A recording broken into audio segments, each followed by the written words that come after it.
hello friends good morning की खबर आशा करूँ सब भाले আছে बहुत दिन धरि मैं भिडिओ দিব পৰা নাই ফেসবুকত তাৰ কাৰণে মই দুঃখিত কাৰণ মই অলপ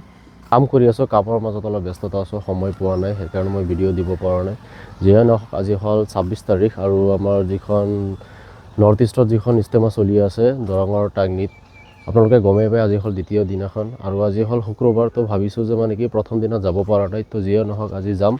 যেহেতু শুক্ৰবাৰ আছে তাতে নামাজখন পঢ়িম আৰু আপোনালোকৰ লগত শ্বেয়াৰ কৰিম তো বলক আমি ভিডিঅ'খন আৰম্ভ কৰোঁ ঘৰৰ পৰা আৰম্ভ কৰিছোঁ আৰু আজি দিনাখন চাই লওক বহুত ঠাণ্ডা দিছে দিনটো চাই লওক বহুত কুঁৱলী পৰিছে ভালদৰে দেখা পোৱা যোৱা নাই তাৰপৰা যোৱালৈ আমি ৰাস্তা দি ওলাইছোঁ তো যেতিয়া আমি ঘৰৰ পৰা ওলাইছোঁ তেতিয়া আছিলে সময় 10 বাজিছিলে প্ৰায় আমাৰ খাৰুপেটিয়ালৈ আহোঁতে 1 ঘণ্টা সময় গুচি গ'ল আৰু আমি চেণ্ডিগেটৰ পৰা ফকীৰপাৰালৈ ঠিকেই আহিছিলোঁ কিন্তু ফকীৰপাৰাৰ পৰা এতিয়াও আমি সোমাব পৰা নাই আপোনালোকে চাই আছে তাৰমানে ইয়াতে যিটো পাৰ্কিঙৰ যিটো ব্যৱস্থা কৰি দিছে ফ্ৰী পাৰ্কিং হয় এইটো সুৰক্ষিত ঠাই আপোনালোকে মানে দূৰ দূৰণিৰ পৰা যান বাহন যদি লৈ আহিছে ইয়াতে একেবাৰে আপোনালোকে নিশ্চিতভাৱে সুৰক্ষিতভাৱে পাৰ্কিং কৰিব পাৰিব আৰু এনেকুৱা ধৰণৰ সুবিধাবিলাক চাই অলপ যথেষ্টই ভালেই লাগিছে কাৰণ যিয়ে যেনেকৈ পাৰিছে সেনেকৈ সহযোগিতা কৰিবলৈ চেষ্টা কৰিছে পাৰ্কিং হয় ফ্ৰী কাৰ পাৰ্কিং তো এনেকৈ মানুহৰ ঘৰৰ সন্মুখত পাৰ্কিং কৰি দিয়াৰ ব্যৱস্থা কৰি দিছে আপোনালোকে যদি যান বাহন লৈ আহিছে দূৰ দূৰণি ঠাইৰ পৰা তেতিয়াহ'লে আপোনালোকে একেবাৰে সুৰক্ষিত হিচাপে ইয়াতে পাৰ্কিং কৰাব পাৰিব তো এনেকৈ আমি সোমাই আছোঁ এইটো হ'ল প্ৰথম গেটৰ দি সোমাই আপোনালোকে শ্বৰ্টকাটত মাৰিব লাগিব এইফালে দি মই সোমাই আছোঁ কেনেকুৱা লাগি আছে তোমাৰ আমি যে ইয়াতে নামাজ পঢ়িবলৈ আহিছোঁ বহুত ভাল লাগি আছে মানে বহুত ডাঙৰ ইস্তেমা যিহেতু আৰু মানে কি দেখাও নাই দৰং ডিষ্ট্ৰিক্টত এনেকুৱা ইস্তেমা হৈছিল বুলি দেখাও নাই বা শুনাও নাছিলোঁ সেইকাৰণে মানে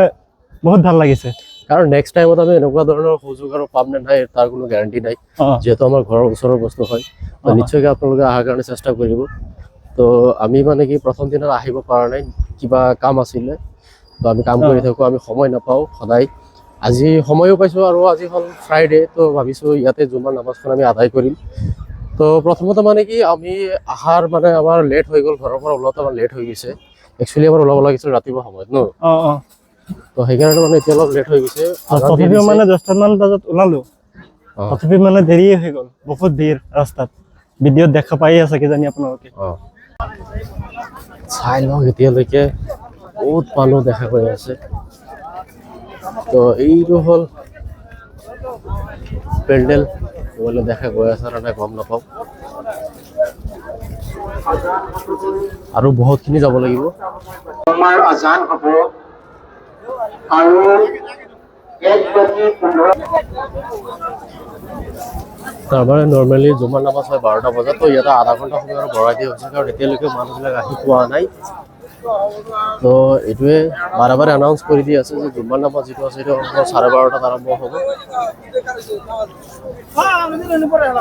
কাৰণ মানুহ যিখিনি আহিছে এই মানুহখিনিতো আহি পাব লাগিব সেইকাৰণে আধা ঘণ্টামান সময় ভৰাই দিয়ে আমিতো এতিয়া ভিতৰতো সোমাব নোৱাৰিম কাৰণ যিবিলাক মানুহ ভিতৰত আছে সিহঁতে কিজানি প্ৰায় এসপ্তাহ আগতে আহিছে যাৰ কাৰণে কি সিহঁতে ভিতৰত সোমাব পাৰিছে বহুত লাখ লাখ মানুহ আছে ইয়াতে বাহিৰতে থাকিছে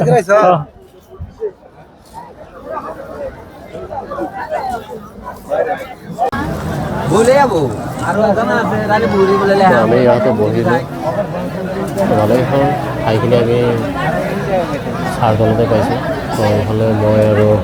দাদাই বহি আছোঁ নামাজৰ কাৰণে আমি ইয়াতে ৰখি আছোঁ সময় হৈ গ'ল 12:10 তো আধা ঘণ্টাৰ পিছত নামাজখন আৰম্ভ হ'ব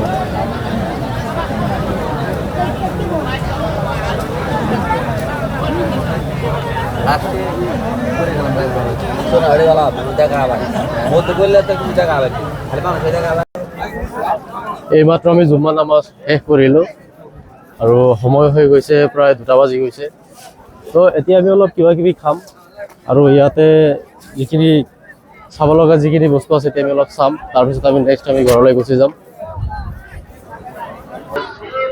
তো এইখিনিত আছে ইস্তেমাখনৰ গোটেই ইস্তেমাখনৰ মেপ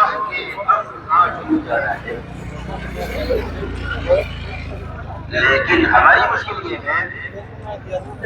কি ৰে খালি মনে ধৰতেছে খাই